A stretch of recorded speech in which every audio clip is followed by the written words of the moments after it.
ஏதோ தன்னை எம்ஜிஆர் நினைச்சுக்கிட்டு ஜெயலலிதா அம்மையார் மாதிரி நினைச்சுக்கிட்டு சவுண்ட் விடுறாரு. ஸ்டாலின் சொல்றார் எடப்பாடி பழனிசாமி எம்ஜிஆரை போல அம்மா பேரை சொல்லி அவர் போல என்னமோ மக்கள் கூட்டிருக்கணும். நான் ஒண்ணுமே இல்லப்பா, நான் தொண்டேன், கீழே இருந்தா மேல வந்து பல கூட்டத்தில் சொல்லிட்டேன். கீழே இங்க இருக்கின்றவர்கள் போல எங்களுடைய தலைவர்கள் பேச்சை கேட்டு படிப்படியா உயர்ந்து இங்க வந்திருக்கிறேன். நான் பல கூட்டத்தில் சொல்லியாச்சு, நான் தலைவர் என்று எப்போதுமே சொன்னது கிடையாது.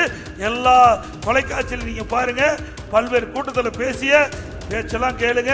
ஏன்னா அவர் கேட்கறதுக்கும் எப்போ கேட்டதும் கிடையாது, அவரு மற்றவர் சொல்வதும் கேட்க மாட்டாரு, தனக்கும் கிடையாது. அது வேண்டாம், தப்பா போயிடும், வேண்டாம். விமர்சனம் பண்ண நீ ஒருமையில பேசலான்னு சொல்லுவார். ஆக திரு ஸ்டாலின் அவர்களே, தயவு செய்து நாங்கள் பேசுவதை கவனிங்க. அது மட்டும் இல்ல, நீங்க வந்த பாதை வேற, நாங்க வந்த பாதை வேற. நீங்க வரும்போது உங்க அப்பா முதலமைச்சர் இருந்தாரு, உங்க அப்பா திமுக தலைவர் இருந்தாரு, அழகா சீட்டு கொடுத்தாரு.